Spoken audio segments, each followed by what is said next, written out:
Hello bachcho, let's read this question. The question says the effective resistance across the point A and B is.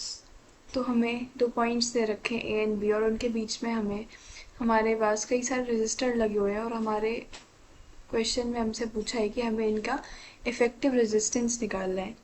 तो इस question के लिए सबसे पहले की कॉन्सेप्ट होगा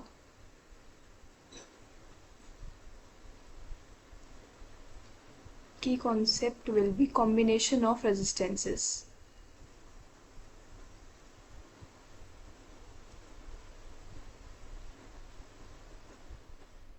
Combination of resistances.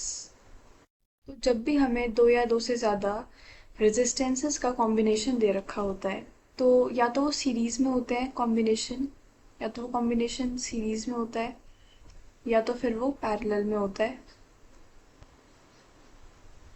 ठीक है, तो सीरीज़ कॉम्बिनेशन के लिए जब हम इक्विवेलेंट रेजिस्टेंस निकालते हैं तो हमारा उसका फॉर्मूला आता है आर एस इक्विवेलेंट सीरीज के लिए आता है R1 plus R2 plus up to Rn, और पैरेलल के लिए जो हमारा इक्विवेलेंट आता है that will be 1 upon Rp equivalent is equals to 1 upon R1 plus 1 upon R2 up to 1 upon Rn। तो ये होता है हमारा पैरेलल के लिए। ठीक है, तो हमें अब क्वेश्चन में दो पॉइंट्स दे रखे हैं ए एंड बी और उनके बीच में हमें इफेक्टिव रेजिस्टेंस निकालना है। तो उसके लिए पहले हम सर्किट को रीड्रॉ कर लेते हैं। नेक्स्ट पेज पे हम सर्किट को रीड्रॉ कर लेते हैं। ये हमारा पॉइंट ए है। ठीक है, यहाँ पे हमें दो रेजिस्टेंसेस लगा रखे हैं, 2 ओम और 2 ओम, ये दोनों सीरीज में है। ठीक है,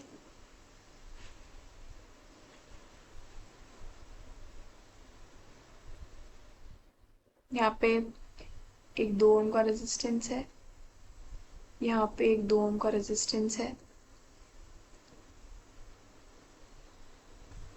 यहाँ पे भी एक 2 ओम का रेजिस्टेंस है,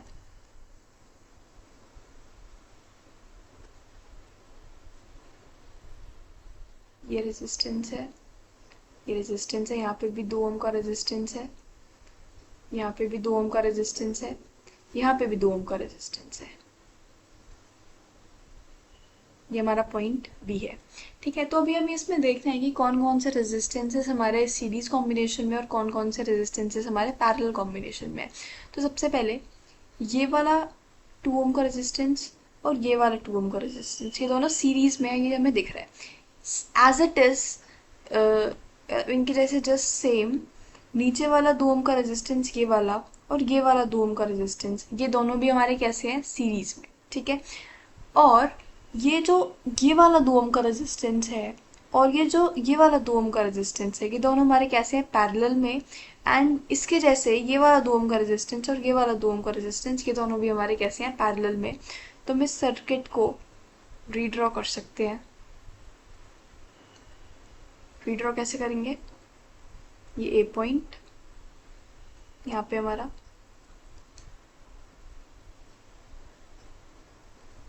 ये हमारा 2 ओम का रेजिस्टेंस, ये हमारा अगला 2 ओम का रेजिस्टेंस, ये हमारा जो 2 ओम और 2 ओम दो पैरेलल में है, ये वो वाले हैं 2 ओम 2 ओम। नीचे भी जो 2 ओम का रेजिस्टेंस है जो पैरेलल में है, ये वो शो करते हैं, ये 2 ओम, ये 2 ओम, और सबसे लास्ट में जो सीरीज में 2 ओम और 2 ओम के रेजिस्टेंसेस लगे हैं वो हैं। ठीक है, ये हमारा बी पॉइंट है। ठीक है, तो ये हमने सर्किट को रीड्रॉ कर लिया है।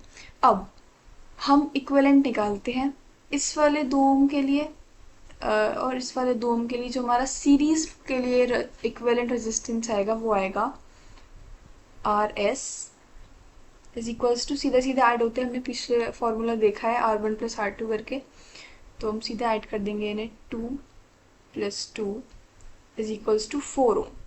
ठीक है, ये आ गया ऊपर वालों के लिए इनका इक्विवेलेंट रेजिस्टेंस है, हमने ये वाला सॉल्व कर लिया। अब सेम एज इट इज नीचे जो 2 और 2 ओम है, ये दोनों भी सीरीज में है, तो इनके लिए भी ये हम इसको RS1 मान लेते हैं, इक्विवेलेंट 1, और नीचे वालों के लिए RS2 क्या आ जाएगा हमारा, 2 + 2, इनके लिए भी दिस इज ऑल्सो 4। नाउ अब ये वाले 2 ओम और ये वाला 2 ओम जो पैरेलल में है, इनके लिए आर इक्विवेलेंट क्या आएगा, वो आएगा 1/RP। ऊपर वाले के लिए हम RP1 मान लेते हैं, पहले वाले के लिए पैरेलल में, तो ये आ जाएगा हमारा 1/2 + 1/2। ठीक है, यहाँ से हमारा आर पैरेलल कॉम्बिनेशन के लिए इक्विवेलेंट 1 वाले, मतलब ऊपर वाले पैरेलल कॉम्बिनेशन के लिए ये आ जाएगा हमारा यहाँ से 1 ओम। और सेम एज इट इज नीचे वालों के लिए जब हम निकालेंगे पैरेलल में जो है, इनके लिए भी हमारा सेम कितना ही आएगा, 1 ओम ही आएगा। अब हमारा सर्किट किस तरह से बन जाएगा, हमारा सर्किट कुछ इस तरह से बन गया। अब ये हमारा ए पॉइंट है,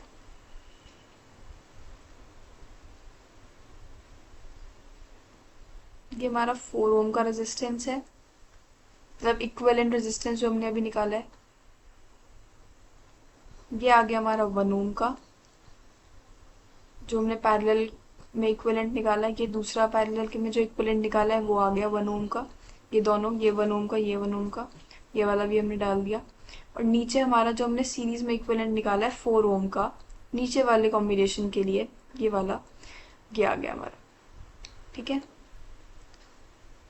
अब हम देख सकते हैं कि ये चारों के चारों हमारे कौन से कॉम्बिनेशन में दिख रहे हैं, हमें पैरेलल कॉम्बिनेशन में। तो अब हम पैरेलल कॉम्बिनेशन के लिए जिस तरह से इक्विवेलेंट रेजिस्टेंस निकालते हैं, इन चारों के लिए भी हम उसी तरीके से इस पूरे सर्किट का इक्विवेलेंट आ जाएगा जिससे। ठीक है, तो ये हो जाएगा R equivalent is equals to 1/4, क्योंकि इसका फॉर्मूला क्या होता है 1/R1 + 1/R2, तो फिर 1/R1 हो गया हमारा 1/4, 1/R2 हो गया हमारा 1/1, 1/R3 हो गया हमारा 1/1, और 1/R4 हो गया हमारा 1/4। तो that will come out to be 4/4। तो यहाँ से हमारा R इक्विवेलेंट आ गया 1 ओम। तो हमारे पूरे के पूरे जो हमें डायग्राम दे रखा है, उसका जो हम सॉल्व करके R इक्विवेलेंट आता है, that will be 1 ohm. So the correct option is option number B. Hope you understood it well. Best of luck.